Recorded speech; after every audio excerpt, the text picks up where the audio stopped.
On this week's expose, we're going to be talking about Black Tom Cassidy. Thomas Samuel Amon Cassidy. He was created in June of 1976 in X-Men 99, created by Chris Claremont, and artist was Dave Cockrum. Fun name to say. Yeah. So, Banshee actually is the cousin of our favorite screaming Irishman, Banshee. They were both born in Dublin, and he has the power to actually create heat blasts out of, wooden pieces of wood. So, he always actually carries around, a shillelagh. Yeah. I know. Oh, I polish my shillelagh every day. I was polishing my shillelagh. I was on shillelagh polishing duty. There was a Charms graphic novel where there was a leprechaun polishing his shillelagh, but it was definitely a euphemism for masturbation. It was a masturbation joke the entire issue, yeah. I love it. Yeah. So he has that power. Yes. But the big him and Sean don't get along really at all. They're kind of rivals. They actually Sean won the estate and a bunch of the family fortune through a game of dice, and also they both were rivals after this woman named Maeve, who Sean actually ended up marrying. So while Sean was away at Interpol, Maeve actually gave birth to Teresa, Siren from X-Force.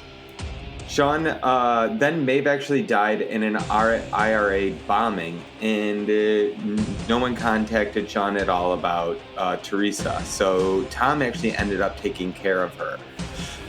When Banshee found out, he flew back and actually screamed so hard at Black Tom that it actually pushed him off of a cliff, and that's what actually gave him the gimp that he has. Well, fast forward a little bit later, he meets his friend, and he meets this big burly man in jail, Juggernaut, and they become best friends. There's always actually kind of a little, everyone's wondering if there's a little bit more than friendship going on between these two, to be honest. So they've become kind of a little duo going in and out of jail. They're also still taking care of Teresa during this time. And then at one point, yeah, exactly. My two dads. Yeah. So then finally Siren actually leaves them and joins X-Force. At that point, Black Tom actually, his second mutation kicks in, and he actually his whole body is transformed actually into wood, and he can basically control wood and all that stuff. Yeah, I know. Giggity. I was like, this is such an appropriate person for you two to talk about with you two. So he was kind of stuck like that in that condition after his second mutation until M-Day. When M-Day happened, he actually lost his wood, but he still was able to create fire from wood. So he kind of still was a bad guy in and out of jail. When Krakoa happened, he actually joined X-Force on there, became kind of more of the person that spoke to Krakoa because he was still able to speak to plants. And that's where he is right now, unless you also want to read a really cool story about him in the X-Men Unlimited stories going on X-Men or Marvel Unlimited. Juggernaut and Captain America team up. Yay! Yay! Yes. It's a lot of fun. Yeah, that was a fun one. And also we see him in possessed. live action.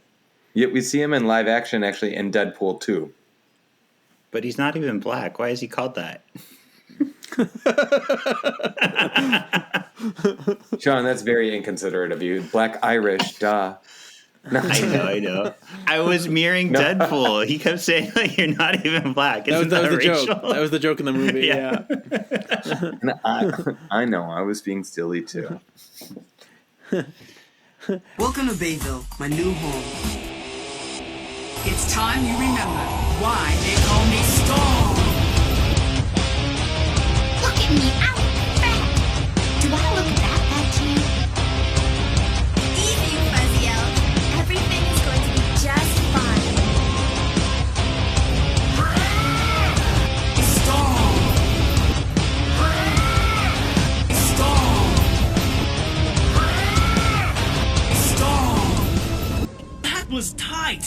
give it 2 thumbs up. Welcome to this week's Solving for X. My name's Sean. I'm the ultimate excavationist. And I'm something of an X fan myself. Kevin, I do declare. And I'm your astonishing X-Men stan, Ryan. Yay! Okay, I was going to give a big, long-winded speech about how I'm leaving the podcast, but you guys already called me out on it being April Fool's Day, so I can't even do it now because I'm too giggly.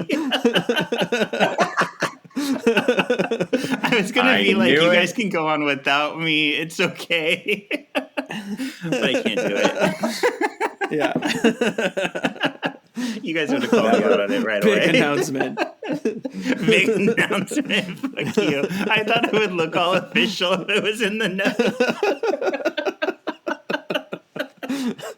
I know, I was like, is he talking about the stuff that we found out about Spider-Man? Like, You mean that Spider-Man is titled Brand New Day? That special news? well, that is pretty cool. Yeah. It's a brand new day, and the sun is high, and the birds are singing that you're gonna die. Okay, that's a different thing. So this is, of course, based on the Brand New Day comic, which came after, what was it called? Where he forgets Mary Jane, or where he forgets that he loves Mary Jane. Why can't I? Looking It's it what up. It's what No Way Home was based on, but it's not called No Way Home. Yeah. It's he basically Aunt May gets shot because of him, because his spider sense goes off. He jumps out of the way. Aunt May gets shot and dies, and then he makes a deal with Mephisto to forget his love with Mary Jane That's in right. order to save Aunt May. Mm-hmm.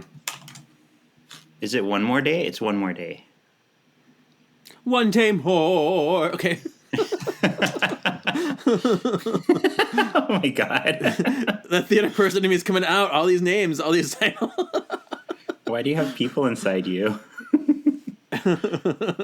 I mean, that's a regular occurrence for me too. So,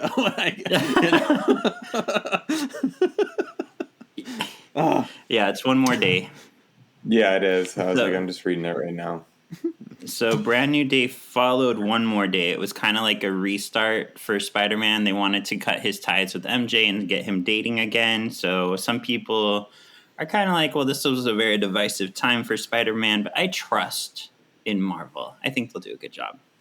But yeah. it has been announced that Sadie Sink, who there's theories that she's Jean Grey, is in the movie. So now people are like, well, she could still be Jean Grey, but I find that less likely. I think that'd be a weird choice to pair up Spidey with Jean Grey. What do you guys think? Right. Yeah. Yeah, I definitely think so. I mean, unless they're going to make her be Catherine Pride, Right. Kitty's actual. that would be pretty amazing with, like, the Ultimate, how they dated for a little bit in that series. And also, I mean, Kitty's got a thing for guys named Peter, but I feel like She they loves already have Peters. eyes on someone. Yeah. Peter Dinklage. Peter Dinklage. Wow. You're just full of I'm songs. off the rails. So, yeah, I agree. Like, I would rather it be Kitty, but it's weird that they'd make Kitty have red hair, but it would work unless she dyes her hair. But yeah, I'd like to see that more than him with Jean. She's an MJ from another dimension. There are some theories that she could be like the actual MJ, since they kind of said Zendaya is not the actual MJ, but like I don't buy that. The other theory that I really like, that I would really be down for, is that she's Firestar. Oh. Yeah. That would be amazing. Another thing that I heard too is that because isn't this going to be after Doomsday, or is this going to be before Doomsday? I want to say it's after. I think it's in between Doomsday and Secret Wars, I want to say. I think that it's a good possibility that she could actually be oh God, what's his name? The first Spider-Man. Tobey Maguire. I think Tobey Maguire's daughter, May Parker. Oh, that'd be cool too. Okay. And Yeah, she would be actually- kind of like a Spider-Girl. Yeah. You've got me thinking now, because Doomsday's gonna go all crazy and like introduce lots of multiversals. So it could be any of the above. You're right, and that would be really cool Right. if it's Mayday Parker.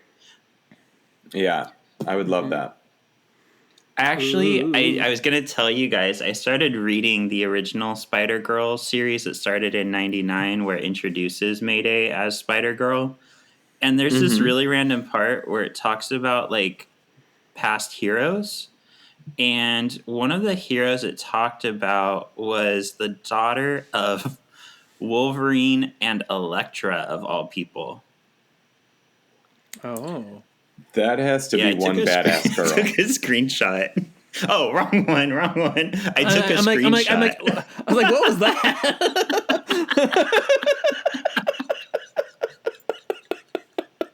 I was like, wow, their drawings are getting really yeah. How cool. Her name is Wild Thing. You make my heart sing. That's Wild Thing right there. That's a wild thing. So yeah, I thought that was interesting. But like when they first introduced her, I felt like her parents should have been someone else, because she has like psionic claws. So I was like, is she the daughter of Psylocke? So when they said Elektra, is kind of like, oh, lame. She doesn't even have powers. Over the weekend, I got some bad news, but it turned into good news. One of the comic book stores I used to go to a lot is closing, and like the whole store is on sale.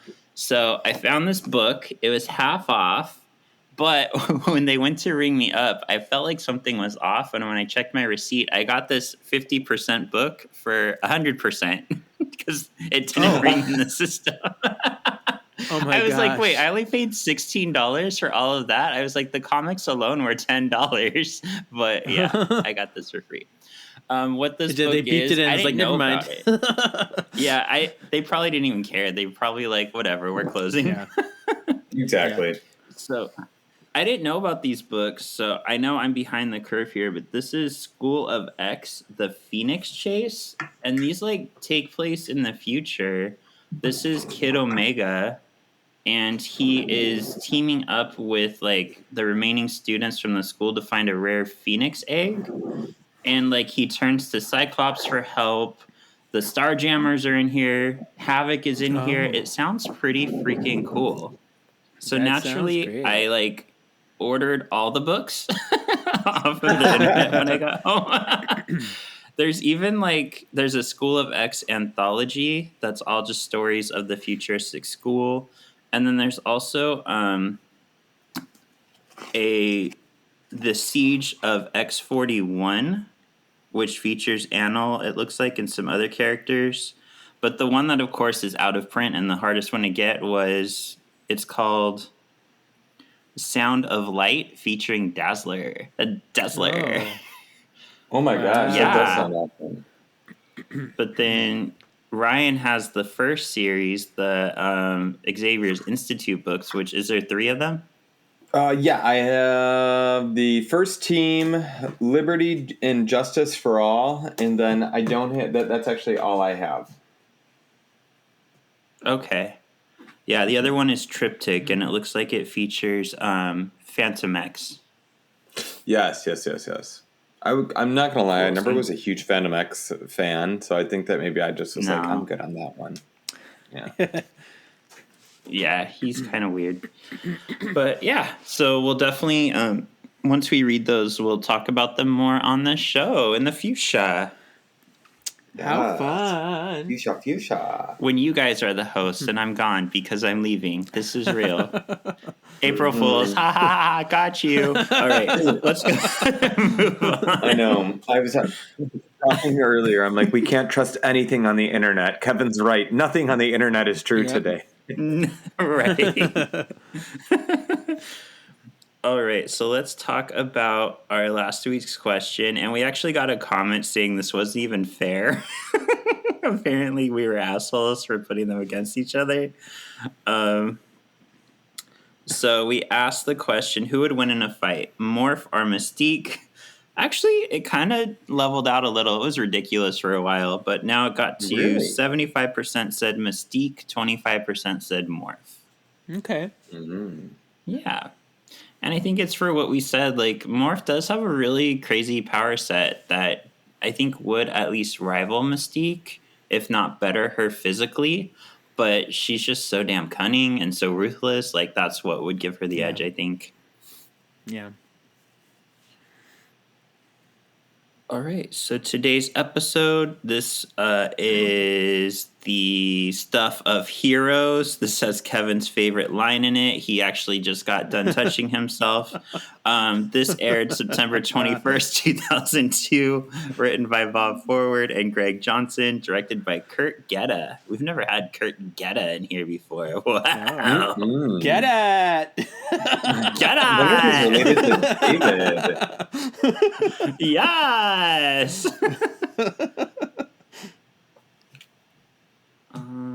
Where's my scene? Is scene 1 showing for you guys? Oh, there it is. Okay, get us started, Ryan. All right. Army men examine the hallowed base that was the scene of the mutant breakout. An Ernest Weil reporter asks for the scoop. The news reports that mutants are being hunted throughout Bayville. Rogue and Wolverine watch the news from a convenience store. 2 army men enter the store and recognize Rogue. The mutants defend themselves. Wolverine suddenly does the most terrifying thing ever. He smiles. It throws the men off. It throws the men off guard, and he throws the men out of the store.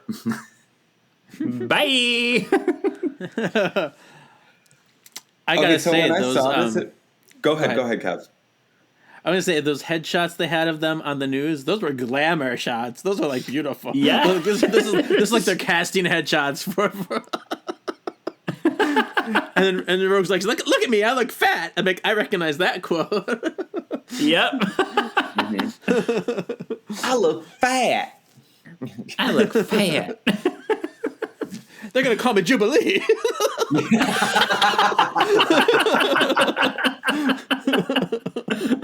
Yes. Oh my god. So the way that Rogue looked here, I thought that it actually really resembled her ultimate uniform. Actually, like, remember when she took Gambit's powers for the longest time, and then she actually wore his coat for like almost the second half of the series. Mm-hmm. So it kind of reminded me of that. You're so. right. Yeah. Yeah, and then, I mean, spoiler alert for later in the episode, but Wolverine also gets a new look, and it's very reminiscent of his Ultimate X-Men outfit. Yeah. Yes, I have that in my notes. Oh. Yes, mama! Days You're of going to do so Pokemon well Your after I leave.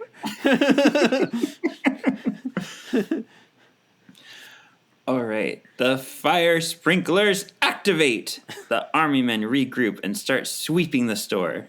Oh, that's kind of funny. Not like sweeping, like not sweeping like dusting, like searching. Wolverine takes him out with whipped cream. Rogue makes her escape to the outside and jumps on Logan's bike. She puts on a helmet. Safety first. Rogue rides into the store and gathers Logan. The 2 ride off on the bike, and the army men call in for air support. And I definitely, while we were talking, did not just order all 3 of the Xavier's Institute books on Amazon.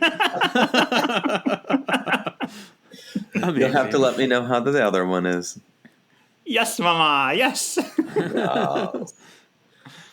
Okay, did you guys notice that when Rogue throws the whipped cream in the air, and like it's like you don't even see Wolverine's claws, it just literally just separates into 3 things. Like it was like magnetic.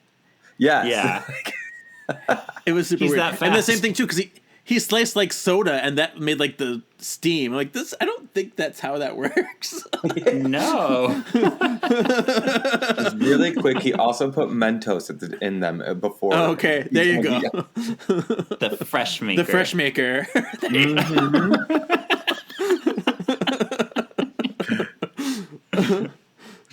All right. 90s moment. Don't have a hat. got mail. You got mail. 90s moments. 90s moment. Yeah, there you go. The news reports on the battle with Logan and Rogue. It next focuses on Washington, D.C., where a heated discussion on mutants is taking place. The remaining X team enter the hearing, and power lesbian Storm takes the mic. She demands. She comes, and we also have like coffee house poet Beast in their mix there too. Yeah. But she demands that the witch hunt on mutants stops now. I just imagine the action figure Storm now with power lesbian action. That's truly, I love it. Oh god. At a lonely train station, a train pulls up. Huh? Isn't Oh, that it's you. me? It's you. It's you. It's you, baby. I was just getting you warmed up. I'm your fluffer. Thank you. Thank you. I love a good fluff.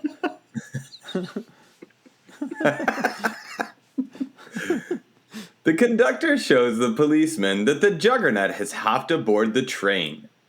The Juggernaut leaps from the train and calmly leaves. Yeah. Yep. He like, found okay. Juggernaut lurking about. They're like, oh man, that guy's a mutant. Yeah. Oh, okay. Yep. Looks like we got a mutie on our hands.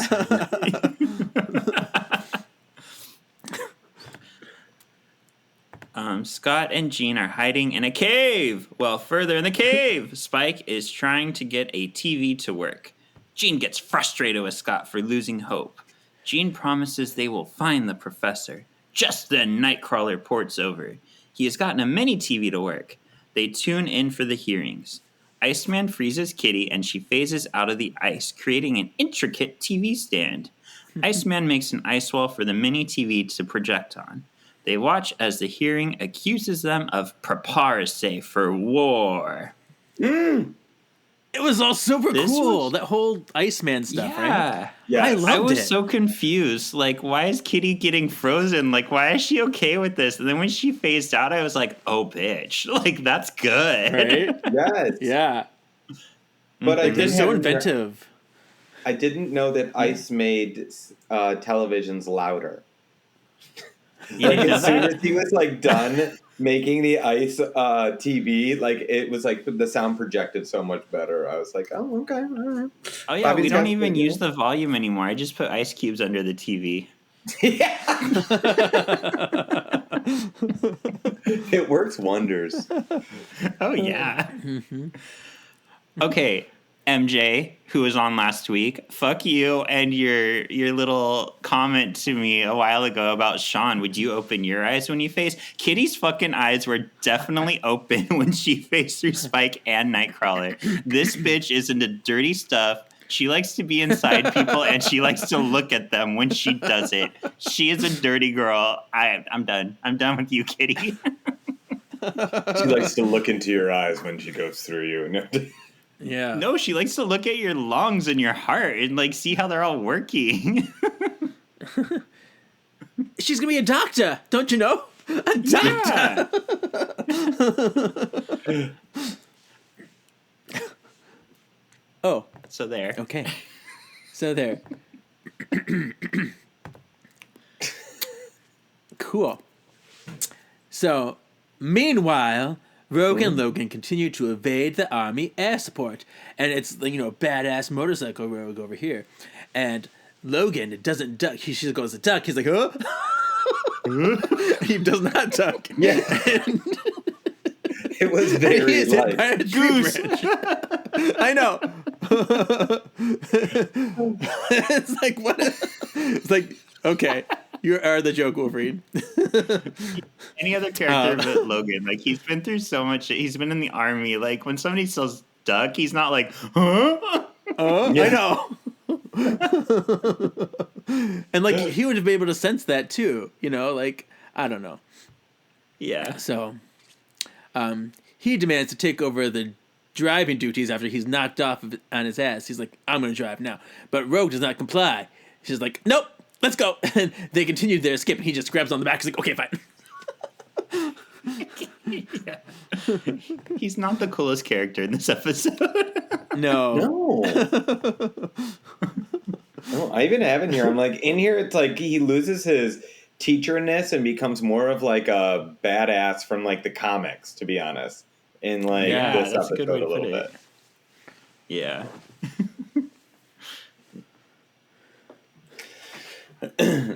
At the hearing, Beast explains that the Sentinel attacked them and they had no choice but to defend themselves. Also, I forgot to bring this up earlier. When Beast comes in and he's got like the little bucket hat on and everything, and like Storm had her lesbian power realness or whatever, but it like totally made me think of like the Thing, like back in the day, like when you would see like the Thing with like the big trench coat and the hat that would cover his face. Oh, yeah.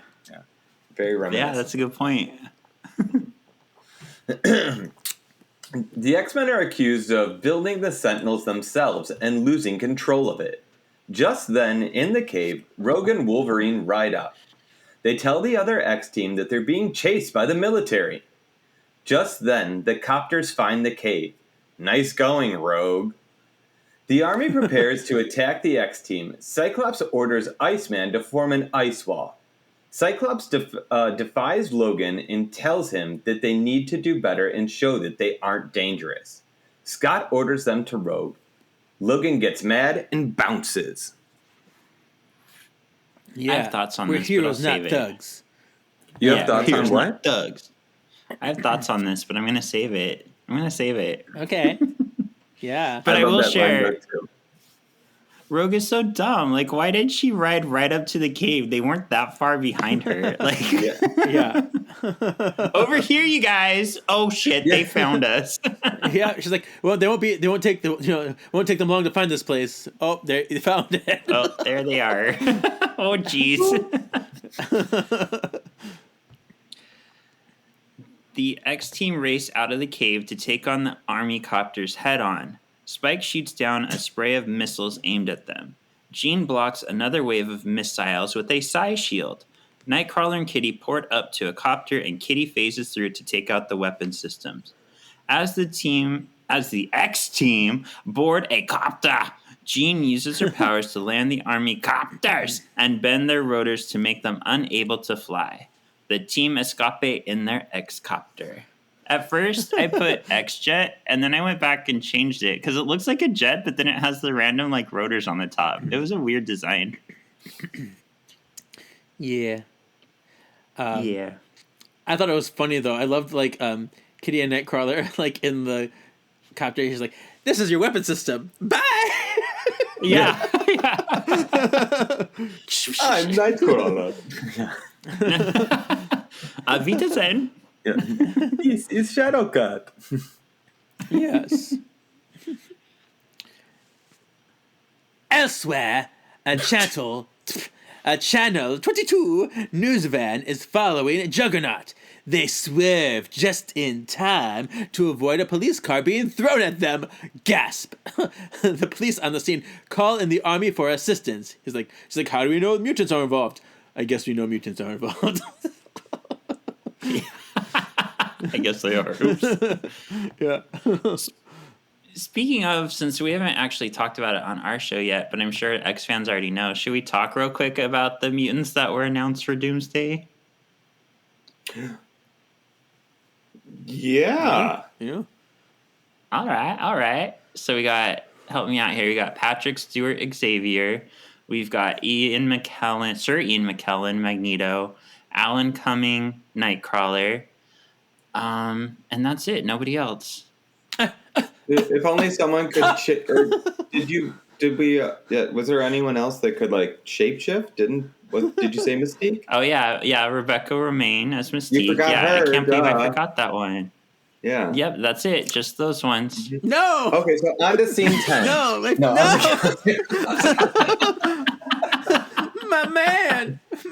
And James Marsters Cyclops. Is it? Wait, Marston. Marsters is Spike. Remember? Marsden. Yeah.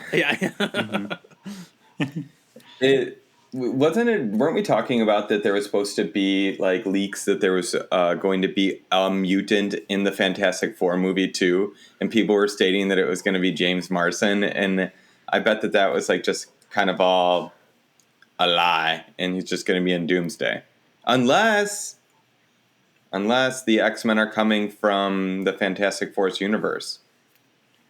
So yeah, my theory is still they're going to meet a different team of X-Men than the Fox team that we know, played by the same actors as the Fox team, obviously.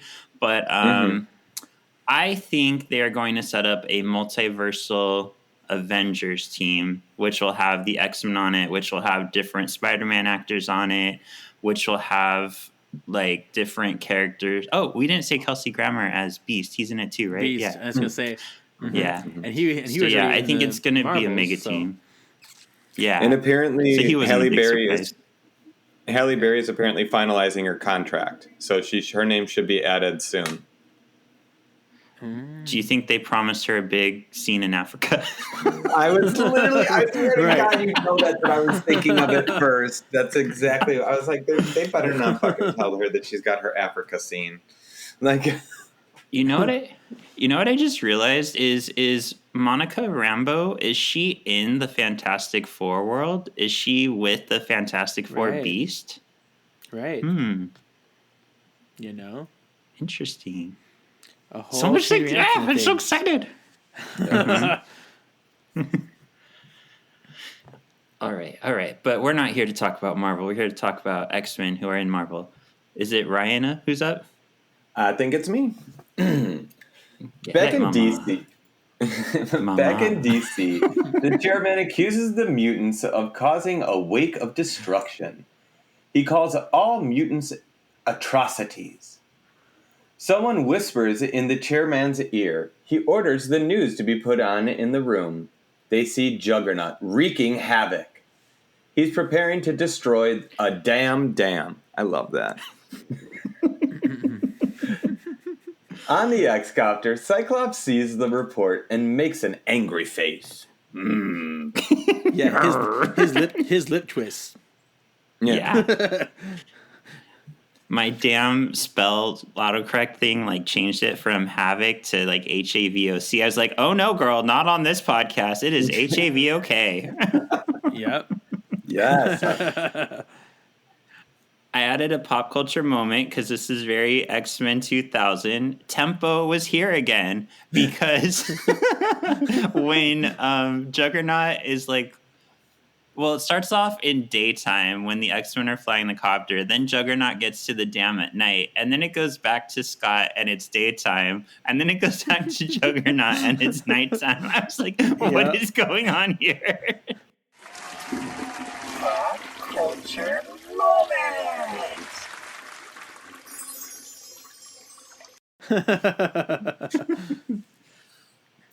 Yeah, totally. Yep. That's our pop culture moment. Do you guys think that this dam is actually holding back the lake that is sometimes behind the mansion?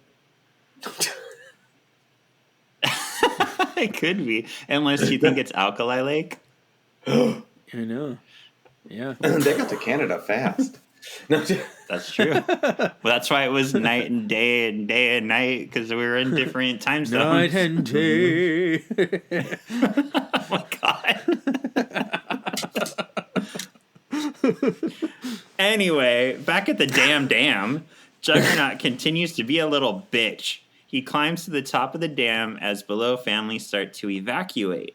Juggernaut throws himself into the dam, damaging the control room. Next, he throws a chunk of metal into the dam, causing it to start to spill. Coptas surround Jugs and start firing on him. It doesn't do shit. Jugs jumps onto a copter, causing it to crash land. The news is there to report on the whole thing. Oh, and we didn't mention her. So there were two reporters. There was a blonde one, and then later there was a brunette one following after Juggernaut. And I kind of feel like the brunette one was Trish Tilby. They never name her. They named the blonde one, but I feel like it's Trish. I feel like that as well. Also, do we know what channel Trish reports on in X-Men? Oh, I need to check that because I was like, is it channel 22? Trish. Yeah. I forgot. I was going to look for that today, and then I just got busy with the day. I'll check on it, or I'll just rewatch all X-Men 97 really quick. No worries. Okay, get on it. I'm not joking. I don't mind it. I just rewatched most of it with my cousin. It says she is seen on CBNC, which of course is a mock-up of CNBC, but it doesn't have a channel. It doesn't have a channel. What channel am I on? I'm Trish Tilby. Well, I did just type in Trish Tilby channel 22 news, and a bunch of stuff came up actually. Okay. Trisha Look, you've been Tilby. smarter than me. Patricia Tilby. That's not my name. I'm Trish Tilby. Who the fuck is Patricia? I know. That's why I was like, oh shit, that's her name, Patricia. Yeah. Imposter! Patricia! That's not Trish! That's a completely different name. Yeah, I'm not sure. I don't. It doesn't really say. Oh, it well. doesn't. Oh, well. So, All right. So. back on the X-Jets at night. Scott doesn't want to get involved with the Juggernaut debacle. He's like, whatever. I'm leaving. That guy's bad news. And then Jean's like, oh, Scott, what would the professor do?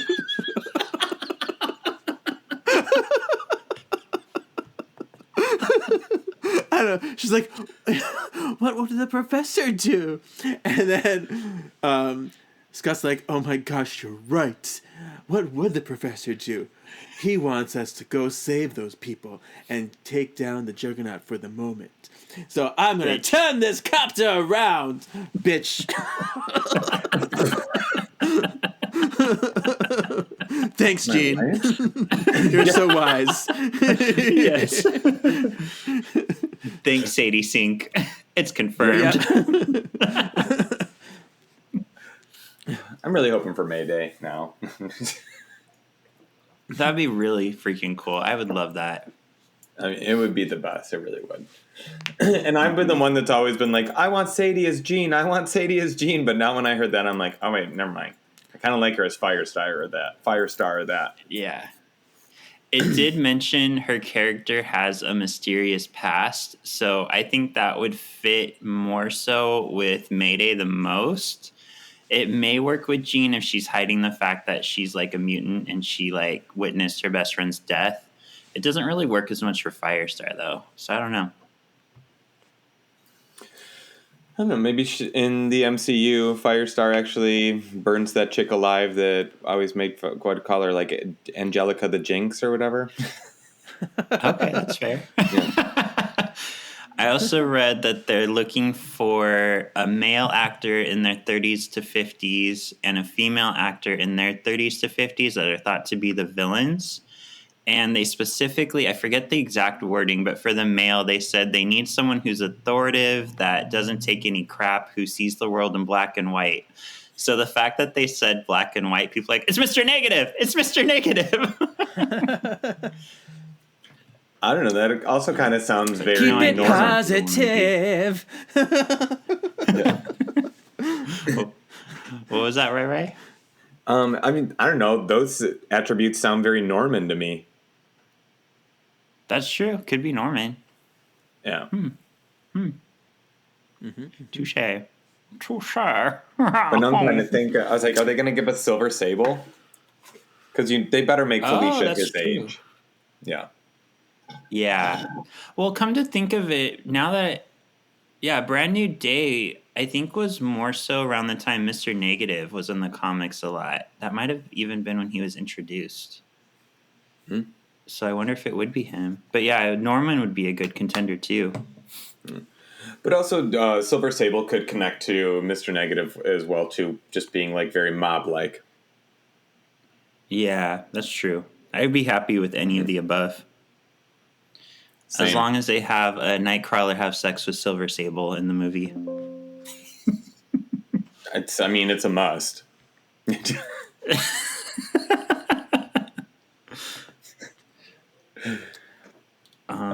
Whose turn is it? Me. Back at the dam, Juggernaut throws down the copter into the remaining copter, causing it to crash. Nightcrawler ports just in time to save the men inside the copter. The X-Team has arrived. Juggernaut is excited to see the kids with no Xavier. Oh, you're here without your papa? Like, I love when he says that. It's like, a little creepy. All right, whatever. Yeah. All right. And like, I can be your daddy.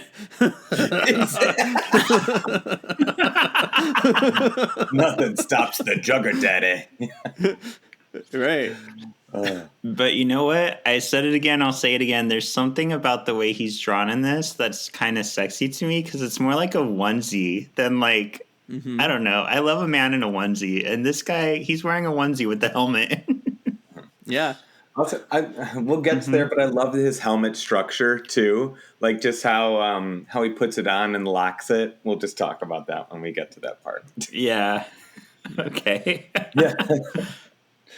The X-Team has arrived. Oh, sorry. He begins his attack.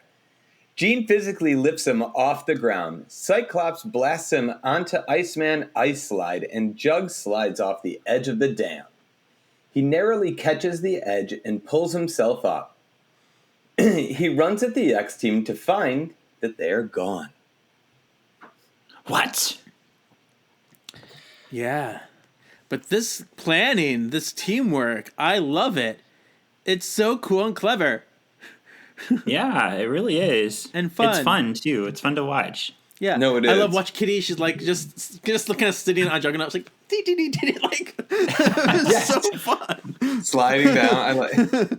She's like, yeah, it's like, I'm just here chilling.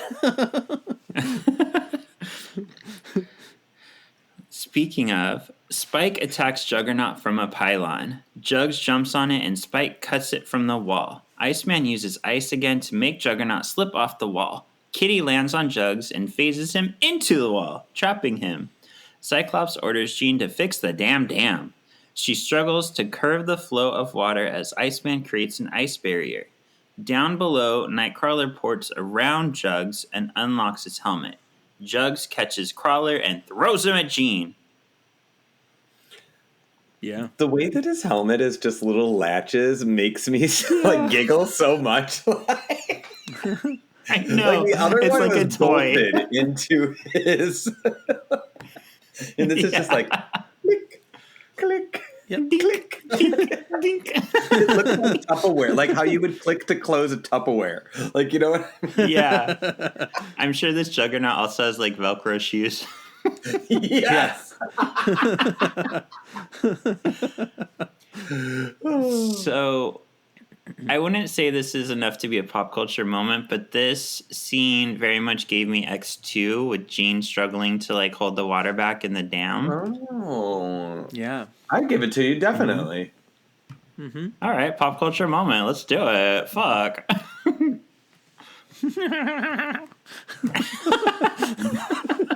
Pop.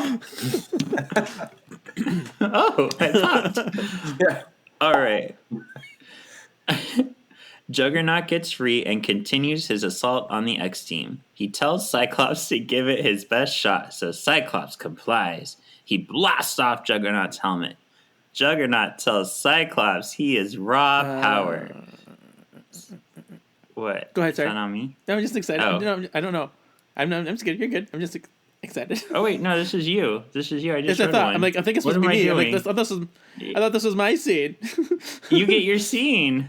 Yeah, I was I'm like, all mixed up today. I'm all Kevin today. He's just trying to take Yeah, all of cool. our lines. Yeah. Yeah, give it to me. Because I was getting excited. I was like, oh, I get my scene. I'm like, wait a minute, what's happening? Yeah, you get All your right. scene. All right, so let's start over. Let's start off. So,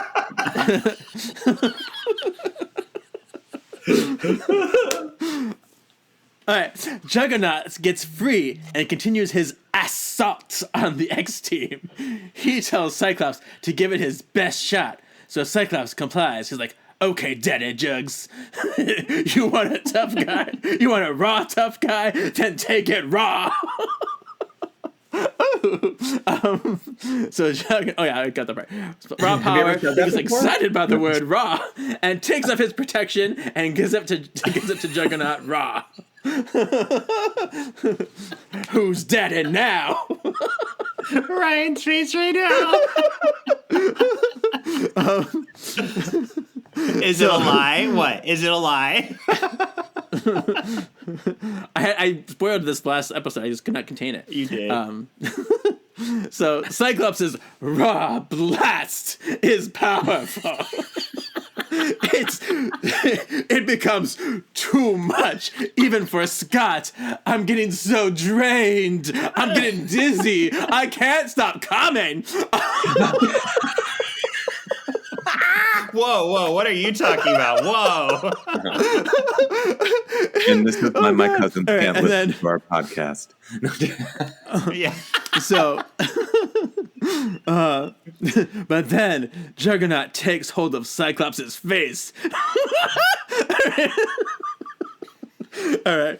Anyway, Kitty faces Rogue behind Jugs, and she absorbs his power, knocking him down. Rogue easily dispatches Jugs and throws him from the dam. Iceman freezes him. Juggernaut lands in the water, all iced up. In a little cube, in a little ice crystal. Yeah. And then falls into the water. Yep. So I wanted to give the writers the benefit of the doubt. So I looked this up. I was like, maybe people just weren't saying, like, referring to taking it without a condom as going in raw. So that got popularized in the 60s and 70s. So it had been around for a good 30 to 40 years. So I think they did this on purpose. Oh, yeah. Oh, yeah. Yeah. It's kind of like makes me in happy. Power Rangers Zeo when they were fighting the Italian monster. And then Tommy said, "We're going to toss your salad." Because those writers were having fun. They're like, we're working on kids, so we got to put it in there somewhere, Oh, God, yeah. Literally. On my salad? Not my salad. Not my salad.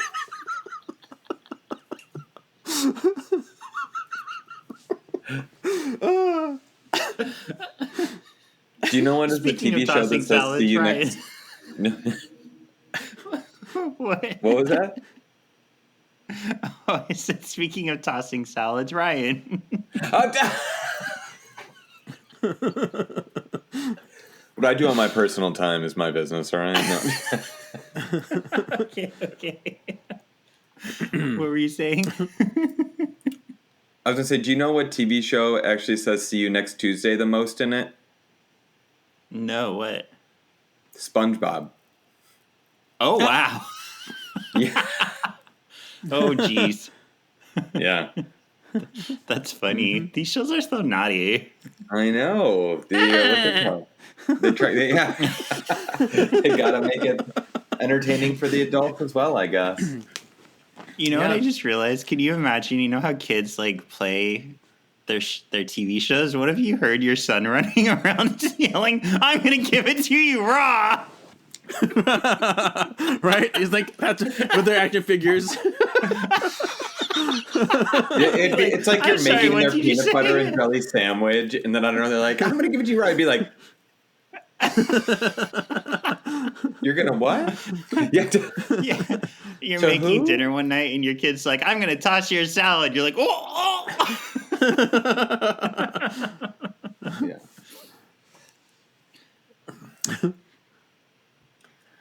All right. Back in DC, the chairman asks Storm what the X team just did. She says, "What the fuck do you think that?" No. She tells them they did what they were trained. They protected people. Back at the dam, Jean is worried that they can't find Juggernaut in the water. She asks if they should go down there. Cyclops orders them to retreat. Jugs is probably gone anyways.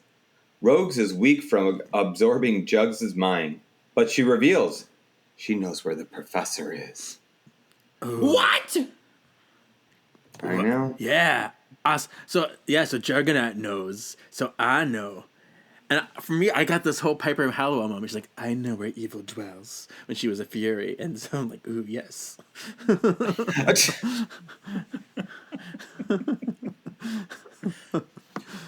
Did you get a premonition? Did you like that today? That was a fun one. That was a fun one. I literally was like, Yeah, it's a fun little series. I had them in my brain for a while, this Charmed series, and so I'm like, I'm making it happen now. Yep.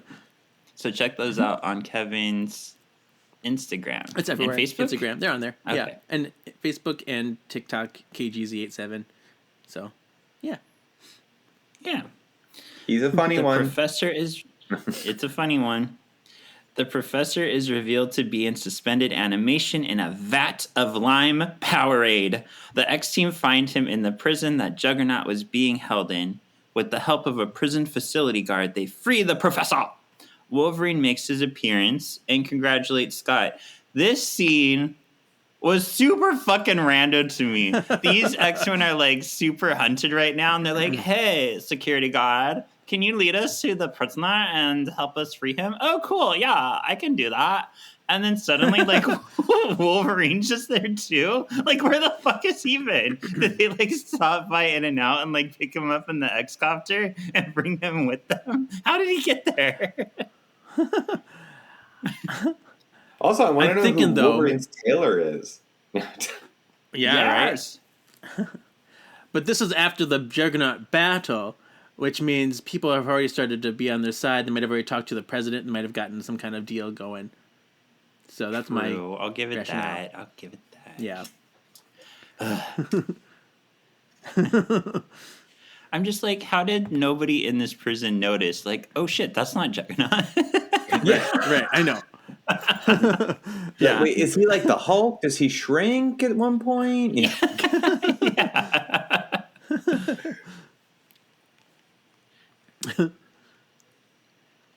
Who is it? I believe that's The you. bud. president goes on air to... No, it's you. I'm just kidding. He's taking your line. He's taking your line.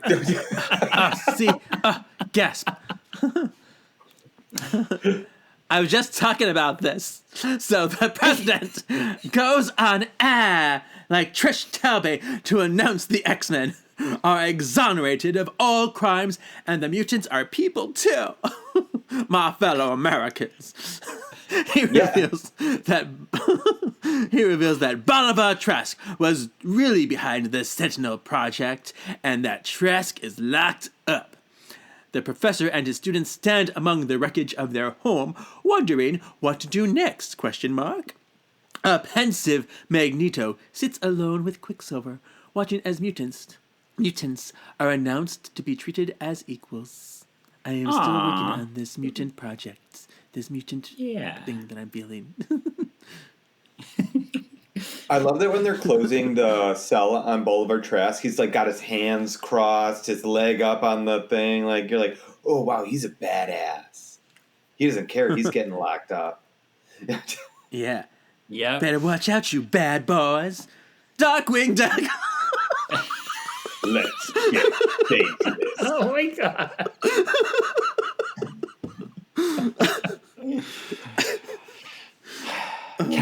Kevin. This is why I'm quitting the podcast. Oh, whatever comes into my hands, I don't know. All right, let's talk about how do we like the episode and would it rate as Britishly bitchin' like Emma, pretty cool like Iceman, Australian Wolverine, you kind of love it but kind of hate it, fat and sweaty like Jubilee, or unspeakable like X-Men Origins Deadpool. Who wants to go first? I'll go. All right. I thought it was pretty cool, like Iceman. Okay. I thought it was a really good episode. It had good action. You really got to see the team come together. And honestly, I was going to go with Britishly Bitchin', but I felt like what Sean said last week, like, we can't be given everything tens across the board, like, so I think that this was very close to being a Britishly Bitchin', but it was a pretty cool. How about you, Kevin? Okay. So, yeah, I was kind of in the same era. I was giving it Britishly Bitchin' too, but I'm like, I don't love Juggernaut that much. I'm doing the whole whatever. Speak for yourself. I like super cute. Okay. But I love it for a lot of other reasons. I love the relationships that we have in here. I love the Scott and Jean bonding moment. I love the teamwork. I love taking it raw. I love seeing it raw. Whatever. I love that. So yeah, I'm gonna give it a pretty cool. Seen. And Iceman is on fire in this one. I mean, Iceman is ice, but you know what I mean. He's doing lots of stuff in this episode too, doing really cool things. So I'm gonna give it a pretty cool. Yeah. Okay. Well, once again, I'm the asshole. I gave it Australian Wolverine. You kind of love it, but kind of hate it. Oh my goodness! Please tell us why. Yeah. So one of the parts that kind of ruined it for me is the cave scene. And this is what I was alluding to earlier.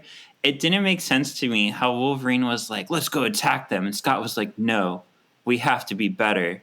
Let's build ice, and then we'll go attack them. Like, didn't you guys just do the same thing? Aren't you guys, like, on the same page? Like, because Wolverine, I don't think he wanted to kill them. He wanted to attack them. But then, like, the X-Men were like, okay, let's make a run for it. And then they attacked them. So I thought, like, that whole part could have been written better. But I don't know. And then the whole Xavier thing, like, it just felt quick to me. Like, him being in the Juggernaut's tank was really lame to me. Like, because somebody would have noticed. There shouldn't have been a guard there. Yeah. So just minor things that took it down for me. I still, like you guys said, this is a really good episode for showcasing all of their powers. Like, especially, I think Iceman and Kitty got to show off new stuff that we haven't really seen before. Jean just got to be generally more of a badass than usual. Cyclops got to give it to Juggernaut raw. Like, we had a lot of cool stuff going on here. So it was not a bad episode. Just I think it could have been written a little better to just tighten it up. I get that. Yeah. Tighten up the whole. All right. And who is the snap MXP? those latches. Snap those latches into place, peoples. Those latches. Who's the most excellent player?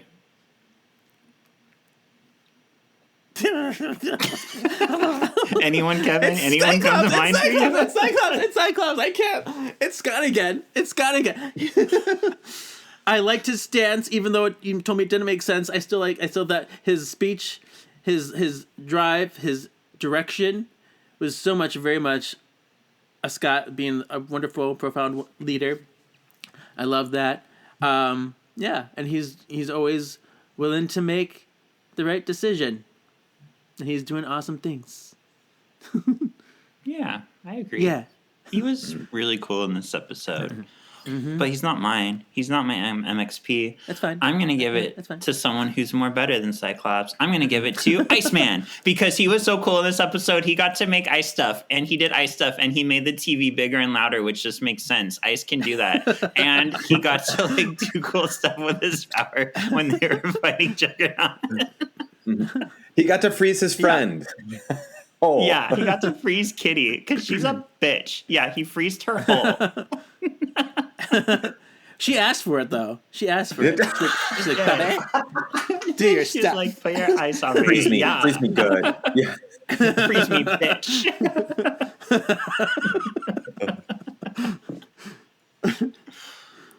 All right. I chose Scott. Yay. Traitor! You're the traitor! No, I just for this basically the same reasons. I was, and I'm not joking. I was gonna actually choose Iceman again because I was like, he did just do so many amazing, cool things. He's stepping up. It's like he's like being meant to replace someone or something. Right. Yeah, but Qua. yeah. And what about the X Factor? What's your X Factor, Sean? No.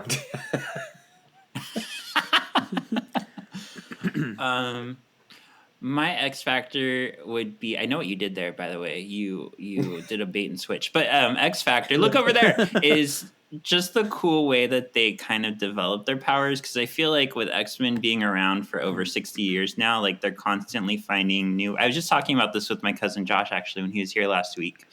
And the evolution of like Iceman, for example, and how he used to be like lame. People used to make fun of him. I literally just in like 2018 or 19, I want to say, I told them I was a huge X fan, and he asked who's your favorite, and I said Iceman, and he straight up laughed at me, and then he stopped laughing and he said, "Are you serious?" I was like, "Yeah." Like he's a badass character now. But just the fact that they've managed to kind of bring that into the show and develop their powers, it's pretty cool. Mm-hmm. My X Factor is the way that they portrayed Juggernaut's helmet. No, You're obsessed with that damn helmet. I really love the Tupperware clicks. It keeps him fresh. No, my X Factor is the president addressing the nation, saying that mutants aren't bad. Really nice. And, like how many times has that actually happened in the comics?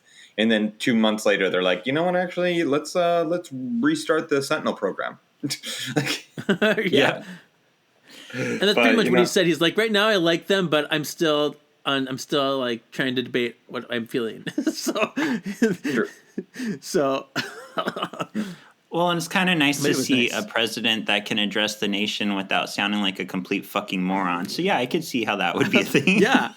Oh my gosh. That was refreshing. Yeah. I've missed that over the past 4 months. Why isn't this X-Men president our president? Right. I mean, he even had a little bit of a twang too, so I really enjoyed that. Yeah. Mm-hmm. Maybe he has tears in his eyes. I don't know. So sensitive. My X Factor is the Scott Logan tension, because this is the first time we really like saw it in this series. I think we didn't get the opportunity, and so we get like a comic book, that classic tension between them in this little episode. I know, maybe there'll be some more raw action coming. I don't know, but he's my teacher. But hot for a teacher. I don't know. It's like, I'm almost 18. Thank you, Van Halen, with your hot for teacher reference.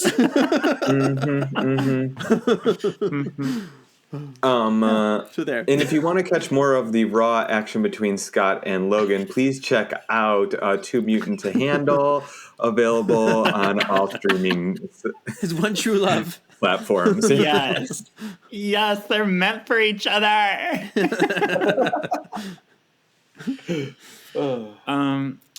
So I thought we'd give this another go. This one I think is a little more fair, but for the previously on, who would win in a fight, Morph or Juggernaut? What are your thoughts? I'm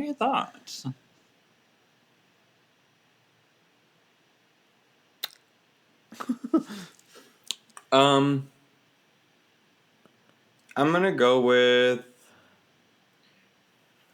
I don't know. You guys go first. I don't know. I'm going with Morph because my thinking is if he can turn into like the physical power of the Hope or the Juggernaut, he matches Juggernaut on that front. Or even if he could bring on the physical might of Gladiator, who literally like punched Juggernaut across the fucking world, I think he would win easily. And then coupled with the fact, like, I'm going with the fact if he can copy physical powers, he can copy someone like Warren and like fly up into the air and like slam down on Juggernaut. Like, I think if you really think about it, Morph is pretty broken with his new power set, being able to mimic physical abilities. That's true. And he's with much Juggernaut smarter not than being Juggernaut. conniving. Yeah, that's it. With Juggernaut being conniving, Yeah. like Mystique is, he could overtake him. Yeah. Raw. Yeah. Mm-hmm. I'm gonna go with Morph as well. Yeah. Especially with his new power set. Yes. All Yes. right, so we're on Morph. Yes. Mm-hmm. Morph Raw. Yes. Yeah. At first, I thought of Mum-Ra from Thundercats when he said that. I was like, what does he have to do with anything? You leave him out of this. You leave her out of this. She's making ready for RuPaul season 18 with Mr. Sinister and Strife. All right, so real quick, last week we did a Danger Room Diva, and the question was who would be better at the Macarena, X23 or Avalanche? So, Kevin, you said X23 because she has extra sparkle. When she's doing a little hand move, she can put out her claws and dazzle people. For each And then she has her move. foot claws. Yeah. Shiny. Shink, shink, shink, shink. And then our guest, MJ, said Avalanche would win because he could basically like shake the whole floor and make everybody do the Macarena. This was really close. It was 60-40. Avalanche for the win.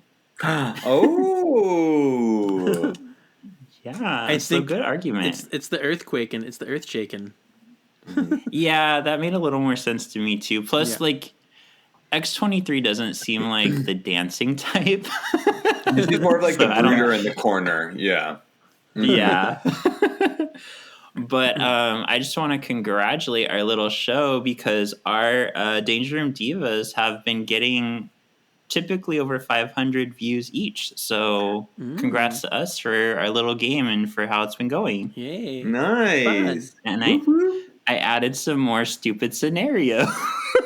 Yay. Yes. I Yay. love that.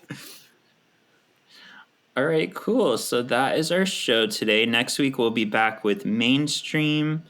I definitely think we're gonna see, and I'm excited for it. Like in Ultimate X-Men, I remember there was kind of a moment where, well, in the mainstream too, 616, there's like the moment where the X-Men are like trendy and everybody likes them. So I think we're gonna see a little bit of that coming up, which I'm excited for. Yay! Yeah. Yes. Jansport. Yeah. Are you sure that mainstream doesn't mean mojo?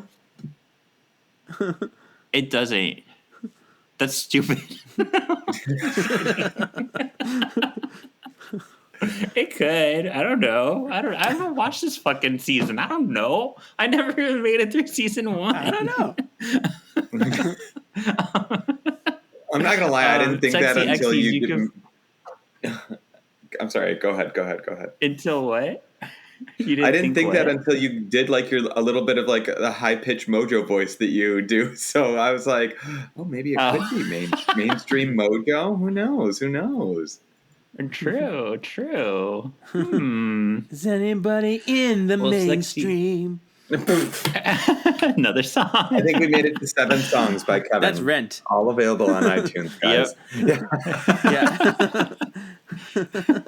Sexy Xyz, you can find me on Sean Fret on Instagram or on TikTok. You can find our show, Solving for X and X-Men Test podcast, on YouTube or Instagram or Blue Sky. I don't even use that anymore. I forgot about it. And Threads. Oops.